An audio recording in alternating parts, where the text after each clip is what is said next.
Your mind has to be stronger than your feelings.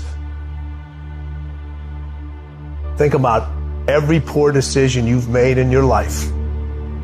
There was more emotion that was involved in it than there was mind. Every single one of them. Your feelings keep you in bed. Your mind tells you, get up. Your mind is a weapon, and you got to be able to use it and control it. Most people are out of control with their mind. They don't point it at something. They let the world point it, and they misfire all the time. You are not where you want to be, not because you need any more gifts. You don't need nothing else. You need to discipline yourself. You need to learn to tell you no. You keep talking about everybody else you can't tell no. You can't tell you no. You can't tell you stop. You can't tell you quit. You got to get to a point where you're disciplined. And you need to learn to check yourself. And I want you to say, the reason I'm not amazing yet, because I hit the snooze button. That's why I'm not amazing right now. The reason why I'm not amazing right now is because I couldn't get up early enough because I told myself I'm not an early person. I'm not amazing because I'm not doing what I'm supposed to be doing to be amazing. You got to get grounded. You got to train your mind to serve you. Just make up your mind. This is not going to control you. Make a declaration to yourself. Declare all out war that you're going to get out of this rut. We are in control of our mind. We believe it's the other way around. No, we put in our minds what we should do. We have to reprogram it and tell us, no, we're good. This sucks, but it's okay. If you don't program yourself, life will program you. You have control over your mind. You just have to assert it. You have to decide that you are going to be in control, that you are going to do what you want to do. Weakness doesn't get a vote. Laziness doesn't get a vote. Everyone wants some life hack that eliminates the need to do the work, but that does not exist. No, you have to do the work. You've got to hold the line. You've got to make it happen. You're standing up for your dreams. You're standing up for peace of mind. You're standing up for health. You want it. And you're going to go all out to have it. It's not going to be easy. When you want to change, it's not easy. If it were in fact easy, everybody would do it. But if you're serious, you'll go all out and say, in spite of this, I'm in control here. What could you be if you worked as hard as you could? What could you be if you imposed real discipline in your life? I said you crank up the volume on that voice. Crank up the volume on that question. Max it out. And then go get some. Make a commitment to yourself today. Vow to yourself today that you will make whatever sacrifice, that you will pay whatever it takes, that you will do whatever you have to do to be amazing. It is us. We have to train. We have to prepare. We have to harden ourselves through suffering. And while it hurts, and it does hurt, it is that discipline that will ultimately bring us freedom.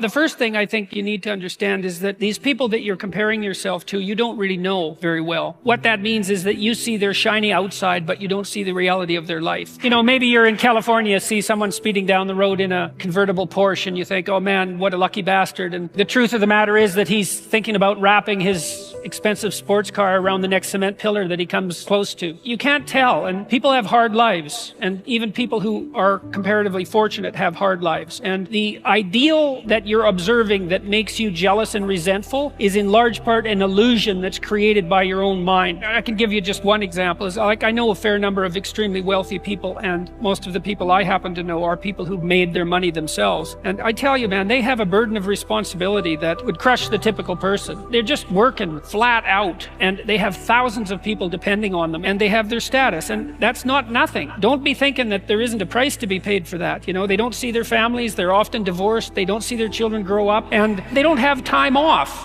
Now, there are wealthy, what would you call, playboy types, I suppose, who live out the dreams of wealth of a foolish 14-year-old, but they're not that common, and you have to be careful of what you're jealous of because you don't really know what it is. And then the other thing that's kind of useful is to understand that you're different from everyone else. And this is especially true as you get older. When you're 17 or 16 or something like that, comparing yourself to other people makes a certain amount of sense, because 16 and 17-year-olds, they're kind of the same, you know, which is why when you go off to university, you can make friends so quickly. It's like, I'm just about 60. It takes me like 15 years to make a friend now, you know, as opposed to the 2 months that it took when I was 17. You're quite different from other people, and you shouldn't be comparing yourself to them, because they're not like you. You know, they don't have your family. They don't have your temperament. They don't have your troubles. They don't have your abilities. The only person that has those is you. And this is why one of the rules, I think it's rule 4, is compare yourself to who you were yesterday and not to who someone else is today. And see, that's a game you can win, because you could be a little better today than you were yesterday. And that's a good thing. You're a little better. That's a good thing. And you know, no doubt there are some things that you could improve. You know, if you sit and meditate for any length of time about what you're not doing optimally, answers will spring to mind. Let's say your goal is to be widely known and to impact people's lives with your music. You can visualize it. Oh, by the way, when you visualize a goal that you want to achieve, it's not in the future. This is to do with manifesting. When you want to manifest something, it doesn't work very well when you think, I will be famous. I need to be famous. I want to be famous. Not good for manifestation. If you want to manifest something, you have to start with the foundation for manifestation is always the present moment. It's not the future. It works very simply. Jesus explained it in one sentence, just one sentence. Whenever you pray for something, believe that you have received it and it will be given to you. Now, the key is that he did not say believe that you will receive it, because that puts it into the future. What does that rebuilding process look like for somebody who's trapped in depression and suicidal thoughts? I've been there a lot in my life, especially before my car accident, my teenage years. The first woman I ever loved, we had a big breakup, and that breakup sent me down in depression and suicidal planning. It's tough to dispense advice to people other than get help. And I'll share why. Because that time in my life, I had so many people coming up to me, you know, my friends would come into my dorm room and they're like, Brendan, let's go do something. And the hope is lost. And what people, I think, make the mistake of trying to do is hype people up. Everything's gonna be okay, you're gonna be great. And what people need who are suicidal is serious psychological intervention. They need to seek support and help. And outside of that, when they do get that support, the first thing a great therapist is going to do, outside of the emotional reflection work of why are you here and what has caused this sort of pattern for you, they're going to get you starting to get some momentum. The most important thing is when you are super down, outside of finding that emotional reasoning for where you are, is to start getting momentum. Because with momentum comes hope. With momentum comes motivation. With momentum comes, you know, that feeling that there's a reason for tomorrow. And so it's as simple as just saying, okay, what are 3 things I'm gonna do today? And I don't mean that like a lot of personal development guys would say, like, what are your 3 big goals for the day? Arr! I'm like, dude, sometimes that first goal is, I'm gonna shower today. I'm really gonna shower today. I'm gonna walk to the library. I'm gonna come home. And that's all they got. Like literally, that's all they got. And you gotta honor that struggle when you're in that place. Like, know that where you're at, it is okay that you're there, and now you're gonna need help, and now you're gonna have to set up some daily practices just every day, win a little bit. Not like win your dreams, not like crush through goals, not like be a badass, not like, no, just momentum, man. You know, most of the guys I've dealt with in that position who were suicidal, outside of their therapeutic work, I said, the most important thing you can do is win the morning.